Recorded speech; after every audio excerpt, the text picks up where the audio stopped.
Hello everyone, knowledge में आपका स्वागत है। आज की इस वीडियो के अंदर हम बिजनेस लॉ के बारे में पढ़ेंगे।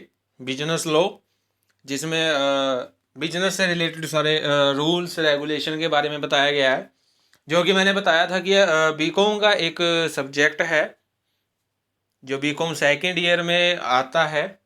बीकॉम का सब्जेक्ट है आपका बिजनेस लॉ। आज हम उसमें लॉफुल कंसिडरेशन के बारे में पढ़ेंगे एंड ऑब्जेक्टिव मीन्स न्यायोचित प्रतिफल एवं उद्देश्य। इसके बारे में पढ़ेंगे हम कि कंसिडरेशन होता क्या है। तो पहले पता होना चाहिए कि कंसिडरेशन होता क्या है। मीनिंग से इसकी शुरुआत करते हैं कंसिडरेशन की कि कंसिडरेशन होता क्या है, जिसे हम हिंदी में प्रतिफल भी बोल देते हैं। When two parties enter into a contract, they exchange promises कि जब टू पार्टीज दो पक्षकार हैं वो क्या करते हैं, एंटर इनटू अ कॉन्ट्रैक्ट वो क्या करते हैं, एक अनुबंध करते हैं, आपस में क्या करते हैं, एक कॉन्ट्रैक्ट करते हैं। उसके बाद दे एक्सचेंज प्रोमिसेस और वचनों का आदान प्रदान करते हैं, प्रोमिस को एक्सचेंज करते हैं। मीन्स फर्स्ट पार्टी सेकंड को प्रॉमिस करती है और सेकंड पार्टी फर्स्ट पार्टी को क्या करती है, प्रॉमिस करती है। These promise are the consideration for each other. और ये प्रॉमिस एक दूसरे के लिए क्या है, कंसिडरेशन है, प्रतिफल है। मान लीजिए एक्स वाई दो पर्सन हैं, ठीक है।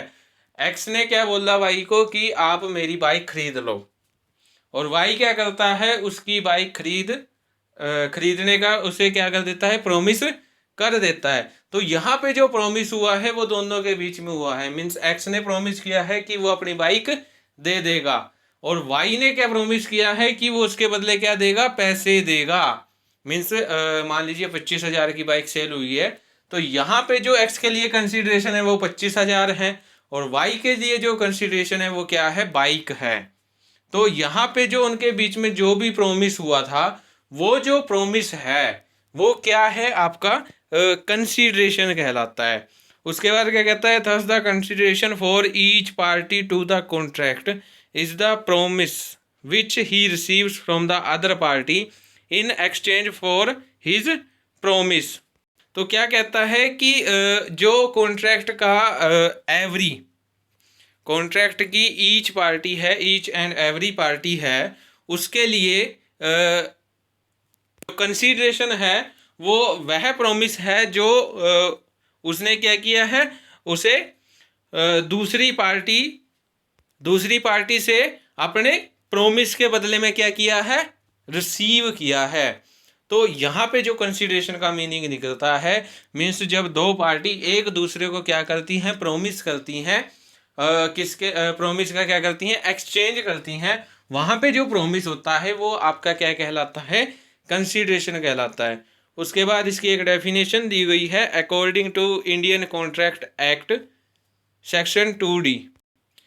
When at the desire of the promiser, the promisee or any other person has done or abstain from doing or abstain from doing or promises to do or abstain from doing something, such act or abstinence or promise is called a consideration for the promise। तो यहाँ पे क्या कहता है कि जो आपका promisor होता है, ठीक है, उसकी इच्छा पर मीन्स उसकी डिजायर पर जो आपका प्रोमिसी है या कोई और व्यक्ति मीन्स अदर पर्सन क्या करता है, कोई कार्य करता है या कोई कार्य करने का क्या देता है, वचन देता है। तो इस प्रकार का जो कार्य होता है, जो काम होता है, मीन्स जो वर्क होता है, या उस वर्क के लिए किया गया कोई भी जो प्रॉमिस होता है, वचन होता है, वो आपका क्या कहलाता है, प्रतिफल कहलाता है, कंसीडरेशन कहलाता है। मान लीजिए एक एग्जाम्पल लेते हैं, आपके ए बी दो पर्सन हैं। ए बी को कहता है कि मैं आपको अपना मकान कितने में बेचूंगा, 2 लाख रुपए में बेचूंगा। तो वाई क्या कहता है कि मैं आपके मकान के बदले में 2 लाख रुपए दे दूंगा।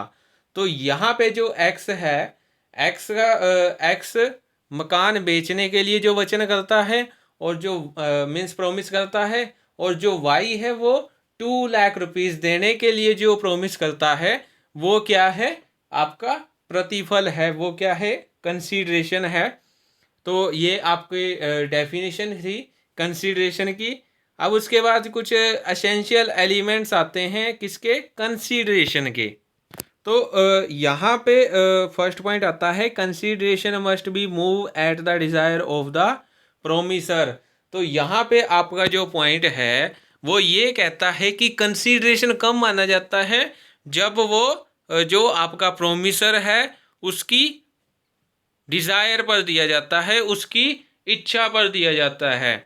यदि आपका जो मतलब कि दूसरी पार्टी है, कोई अदर पर्सन है या कोई प्रोमिसी है, वो अगर खुद से मीन्स अपनी इच्छा के अनुसार क्या करता है, कोई भी कार्य करता है, तो उसे कंसीडरेशन नहीं माना जाएगा, उसको प्रतिफल नहीं माना जाएगा। तो फर्स्ट एसेंशियल क्या कहता है कि जो कंसीडरेशन है उसमें जो आपका प्रोमिसर है उसकी डिज़ायर का होना जरूरी है। उसके बाद सेकंड पॉइंट आता है कंसीडरेशन में प्रोसीड फ्रॉम द प्रोमिसी और एनी अदर पर्सन। तो यहाँ पे क्या कहता है कि जो कंसीडरेशन है वो जरूरी नहीं है कि जो मतलब कि आपका प्रोमिसी है सिर्फ वही दे। तो जो कंसीडरेशन है वो प्रोमिसी की तरफ से कोई थर्ड पर्सन मीन्स वचन ग्रहता की तरफ से कोई अन्य व्यक्ति भी उस कंसीडरेशन को दे सकता है, अगर वो कंसीडरेशन जो आपका प्रोमिसर है उसकी इच्छा के अनुसार है, उसकी डिज़ायर के अनुसार है। तो जो कंसीडरेशन है वो कोई भी दे सकता है। उसके बाद आपका थर्ड पॉइंट आता है कंसीडरेशन में be promise to do something और to abstain from doing something. Means प्रतिफल किसी कार्य को करने अथवा करने से अलग करने के लिए हो सकता है। तो ये पॉइंट क्या कहता है कि जो मतलब कि आपका प्रतिफल है, जो कंसीडरेशन है, वो टू डू समथिंग कुछ कार्य करने के लिए भी हो सकता है, और टू डू नॉट समथिंग कुछ नहीं करने के लिए भी हो सकता है। ठीक है, अगर टू डू समथिंग है मीन्स कुछ करने के लिए है, तो वो आपका कंसीडरेशन कैसा माना जाएगा? पॉजिटिव कंसीडरेशन माना जाएगा। लेकिन अगर जो आपका कंसीडरेशन है वो टू डू नॉट समथिंग है means to abstain from doing something है, कार्य से अलग करने के लिए है, तो वो जो आपका कंसीडरेशन है वो नेगेटिव कंसीडरेशन माना जाएगा।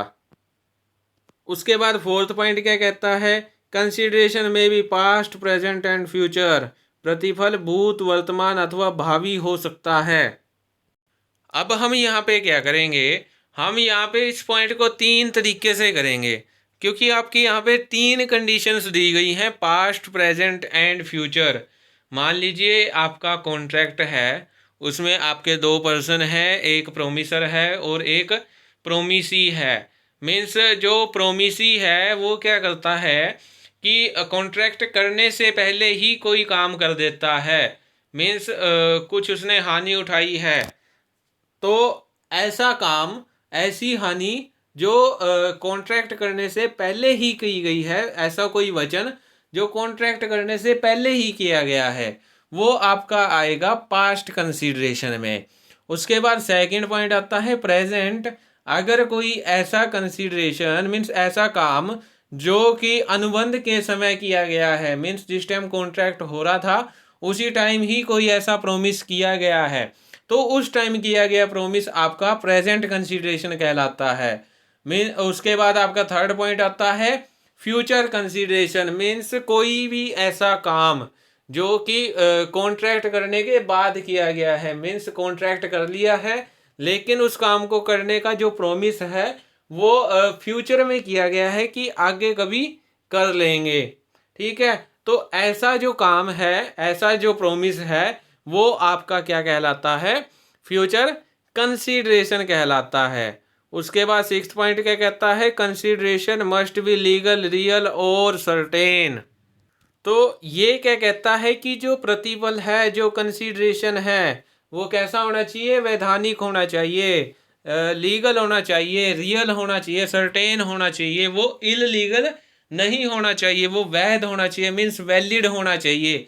अगर आपका जो कंसीडरेशन है वो वैलिड नहीं है, मीन्स वो क्या है, इललीगल है, तो ऐसा कंसीडरेशन आपका क्या माना जाएगा, वॉइड कंसीडरेशन माना जाएगा। वॉइड कंसीडरेशन कैसे माना जाएगा, अगर वो जो मतलब कि आपके लॉ हैं उसके क्या है, अगेंस्ट है, यदि वह कैसा है, फ्रॉड है, यदि जो मतलब यदि जो आपका कंसीडरेशन है उससे किसी अदर पर्सन को क्या मिल पहुंचता है, लॉस होता है, या जो आपका कंसीडरेशन है वो कोर्ट द्वारा क्या कहा गया है, इलीगल कहा गया है, या वो इंडियन कॉन्ट्रैक्ट एक्ट की किसी भी सेक्शन के अकॉर्डिंग क्या माना गया हो, अगेंस्ट माना गया हो, तो ऐसा कंसीडरेशन क्या माना जाएगा, इलीगल माना जाएगा, वॉइड कंसीडरेशन माना जाएगा।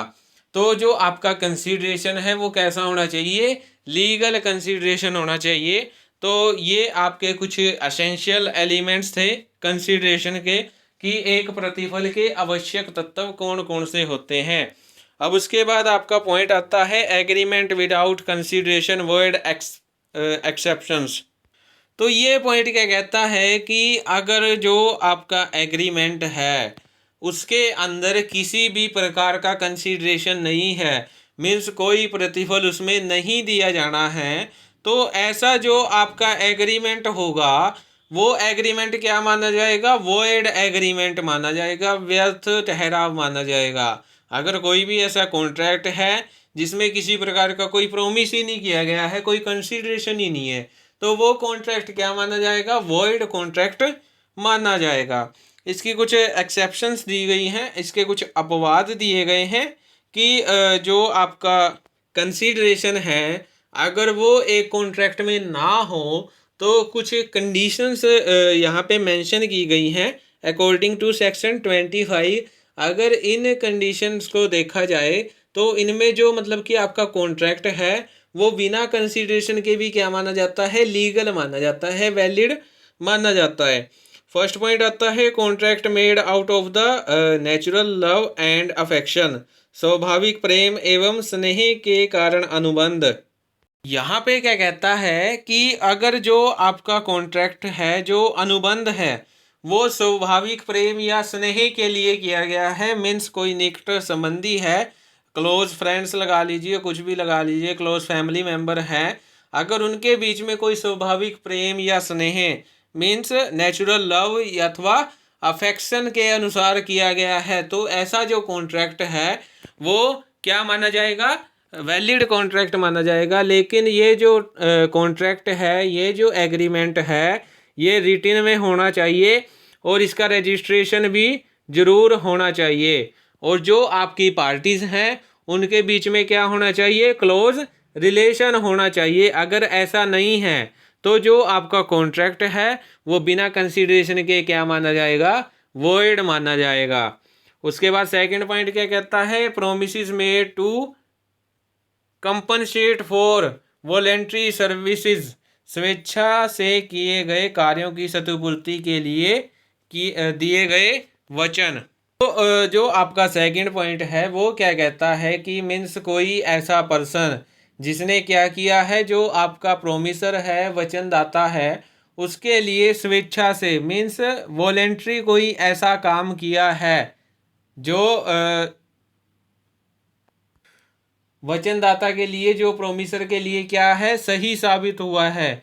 तो यहाँ पे जो आपका जो वचनदाता है, जो प्रोमिसर है, वो क्या करेगा, उसकी क्षतिपूर्ति, ठीक है, उसके कार्यों की क्या करेगा, क्षतिपूर्ति के लिए जो भी प्रोमिस करेगा, जो भी उसे कंसीडरेशन देगा, तो वो कंसीडरेशन आपका क्या माना जाएगा, वैलिड माना जाएगा। ऐसे प्रोमिस में किया गया कोई भी कंसीडरेशन क्या माना जाएगा, वैलिड माना जाएगा। ऐसे कंसीडरेशन के लिए किया गया कोई भी कॉन्ट्रैक्ट क्या माना जाएगा, वैलिड कॉन्ट्रैक्ट माना जाएगा।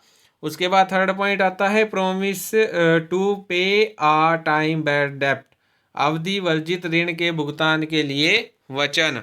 तो ये पॉइंट क्या कहता है, वैसे तो अगर देखा जाए जो आपका जो ऋणदाता होता है मीन्स जो लोन देने वाला होता है, उसको क्या है, उसको ये राइट नहीं होता कि वो आपका जो टाइम बैड डेट है उसको वसूल कर सके।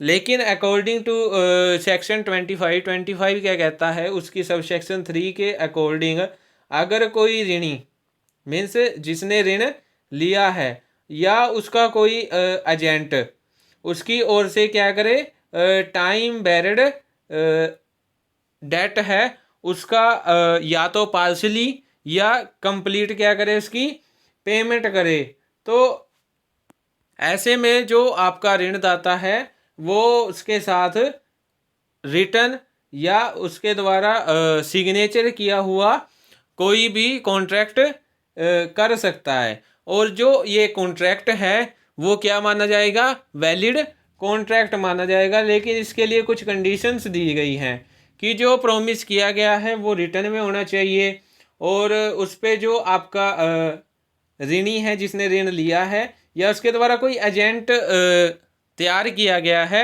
उसके उस पर क्या होना चाहिए, सिग्नेचर होना चाहिए। ठीक है। और जो ये कॉन्ट्रैक्ट है उसमें या तो पार्शली या फिर कंप्लीट जो अमाउंट है उसका उसकी पेमेंट होनी चाहिए। ठीक है। और जो डेट है उसका जो उसकी जो पेमेंट है उसकी जो रिस्पॉन्सिबिलिटी है वो खुद किस पर होनी चाहिए, प्रोमिसर पर होनी चाहिए। तो उसके बाद आपका फोर्थ पॉइंट आता है contracts of agency. According to section 185 धारा 185 क्या कहती है कि जो एजेंसी के अनुबंध हैं, कॉन्ट्रैक्ट ऑफ एजेंसी है, उनमें कंसीडरेशन का होना कंपलसरी नहीं है। बिना कंसीडरेशन के भी एक एजेंसी लीगली क्या कर सकती है, कॉन्ट्रैक्ट कर सकती है। उसके बाद फिफ्थ पॉइंट आता है डोनेशन एंड गिफ्ट, दान तथा उपहार।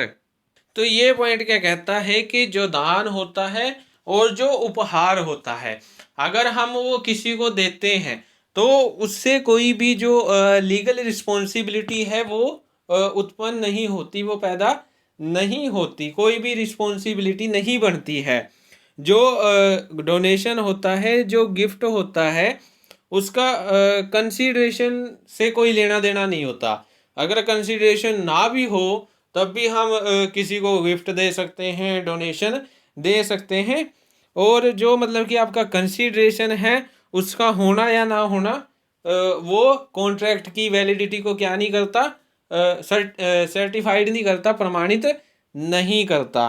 तो यहाँ पे हम कह सकते हैं कि जो कंसीडरेशन है वो डोनेशन और गिफ्ट में होना जरूरी नहीं है, बिना कंसीडरेशन के भी डोनेशन और गिफ्ट दिए जा सकते हैं। तो ये कुछ आपके एक्सेप्शन थी।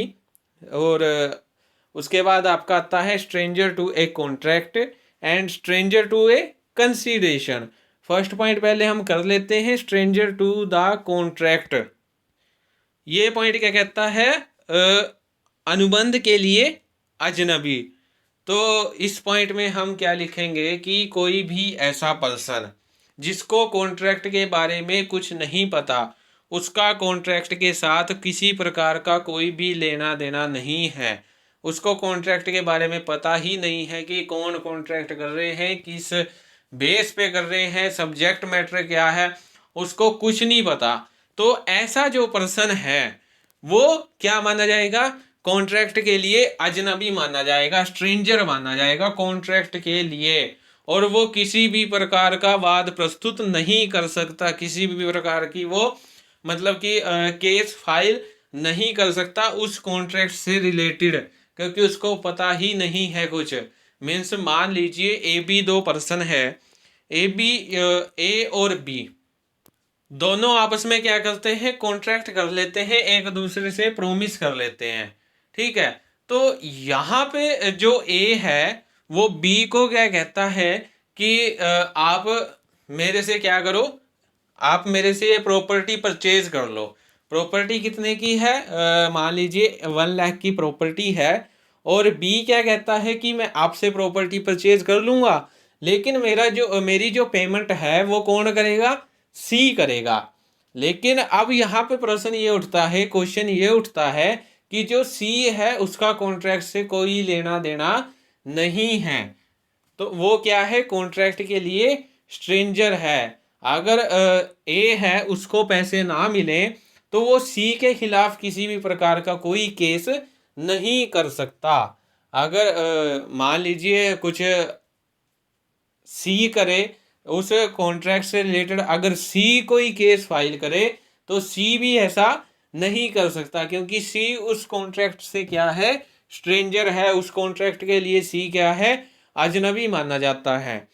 उसके बाद सेकंड पॉइंट क्या कहता है, स्ट्रेंजर टू द कंसीडरेशन। ये जो मतलब कि पॉइंट है ये ऊपर वाले से उल्टा है कि अगर कोई ऐसा व्यक्ति जो कि प्रतिफल के लिए क्या है, अजनबी है, कंसीडरेशन के लिए क्या है, स्ट्रेंजर है, तो वो भी क्या कर सकता है, कंसीडरेशन का भुगतान कर सकता है। मान लीजिए आपका जो प्रोमिसी है वो तो कर ही सकता है, प्रतिफल देगा ही, लेकिन उसके अलावा अगर उसने कोई थर्ड पर्सन कोई अपॉइंट किया है, कोई किसी थर्ड पर्सन को रिस्पॉन्सिबिलिटी दी है, तो वो भी जो कंसीडरेशन है उसकी पेमेंट कर सकता है, उसका भुगतान कर सकता है। उसके बाद लेकिन जो आपका कंसीडरेशन है वो जो आपका प्रोमिसर है उसकी डिज़ायर पर होना चाहिए। अगर उसकी डिज़ायर पे नहीं है तो आपका जो प्रोमिसी है वो भी कंसीडरेशन का भुगतान नहीं कर सकता, वो भी कंसीडरेशन की पेमेंट नहीं कर सकता। उसके बाद इसके भी कुछ एक्सेप्शंस आते हैं, जिसमें फर्स्ट पॉइंट आता है where a contract regarding a trust is created. ये पॉइंट क्या कहता है कि ट्रस्ट के अंतर्गत, ट्रस्ट के अंदर क्या है कि जो लाभ पाने वाला व्यक्ति होता है, जो बेनिफिशियरी होता है, उसको ये राइट होता है कि वो क्या कर सकता है, जो उसका ट्रस्ट है उसके अधीन वो क्या कर सकता है, अपने राइट्स को, अपने राइट्स का क्या कर सकता है, परिवर्तन, उसके परिवर्तन के लिए जो भी ट्रस्टी है उन पर क्या कर सकता है, मुकदमा दायर कर सकता है, उनके ऊपर केस फाइल कर सकता है। जबकि वह क्या है, प्रत्यक्ष रूप से डायरेक्टली इस अनुबंध का क्या है, इस कॉन्ट्रैक्ट का पार्ट नहीं है। लेकिन फिर भी वो ट्रस्टी क्या कर सकता है, अपने अधिकार के लिए ट्रस्टियों पर क्या कर सकता है, केस फाइल कर सकता है। मान लीजिए आपके एक्स वाई दो पार्टीज हैं, तो यहाँ पे एक्स जो है वो क्या करता है, एक ट्रस्ट क्रिएट करता है, ठीक है, और वाई को उसका क्या बना देता है, ट्रस्टी बना देता है। लेकिन उससे रिलेटेड जो भी मतलब कि प्रॉफिट होगा उसको पाने का जो अधिकार है वो जेड को दे दिया जाता है। तो यहाँ पे जो बेनिफिशियर है वो आपका कौन है, वाई है, ठीक है। यदि जो आपका वाई है वो क्या करता है, ट्रस्ट से रिलेटेड जितना भी प्रॉफिट अर्न किया गया है वो जेड को नहीं देता है। तो यहाँ पे जो आपका जेड है, जो उसके लिए क्या है, स्ट्रेंजर है, जो जेड है, मीन्स स्ट्रेंजर नहीं है, जो जेड है वो क्या कर सकता है, वो वाई के ऊपर, आपके ट्रस्टी के ऊपर क्या कर सकता है, केस फाइल कर सकता है, क्योंकि यहाँ पे जो लाभ पाने का अधिकारी है वो कौन है, आपका जेड है। उसके बाद सेकंड पॉइंट आता है फैमिली सेटलमेंट, पारिवारिक निपटारा। तो ये पॉइंट क्या कहता है कि जो आपकी मान लीजिए यदि कोई आपका जॉइंट वेंचर फैमिली है, ठीक है, उसके डिवीजन के टाइम क्या होता है कि जो आपके उस परिवार की जो भी मतलब कि फीमेल मेंबर है उसका उसकी शादी पर जो भी खर्च आएगा उसको पूरा करने के लिए एक अलग से रूल बना दिया जाता है कि जब भी उसकी शादी होगी, जब भी उसका विवाह होगा, उसकी मैरिज होगी, क्या करेंगे, उसका सारा भुगतान कौन उठाएगा, पूरा परिवार उठाएगा, ठीक है। लेकिन जब उसकी शादी होती है तो वो क्या करते हैं, जो जॉइंट वेंचर फैमिली होती है वो क्या करती है, उस प्रावधान का, उस रूल का पालन नहीं करती है। तो इस केस में जो आपकी फीमेल मेंबर है, फीमेल कैंडिडेट है जिसकी शादी होनी है, वो कॉन्ट्रैक्ट का पार्ट ना होते हुए भी वो क्या कर सकती है, केस फाइल कर सकती है। उसके बाद थर्ड पॉइंट आता है in case of agency, agency के मामले में। तो ये पॉइंट क्या कहता है कि जो आपका एजेंट है उसके द्वारा कोई भी कॉन्ट्रैक्ट किया गया है, ठीक है। एजेंसी के कॉन्ट्रैक्ट के अंतर्गत क्या कहता है कि जो आपका एजेंट है उसके द्वारा कोई भी कॉन्ट्रैक्ट किया गया है, मीन्स जो भी कॉन्ट्रैक्ट किए गए हैं, जितने भी कॉन्ट्रैक्ट किए गए हैं उनको जो परिवर्तित करवाता है वो कौन करवाता है, उसका प्रिंसिपल करवाता है। उसका प्रिंसिपल उसका क्या होता है, अधिकारी होता है।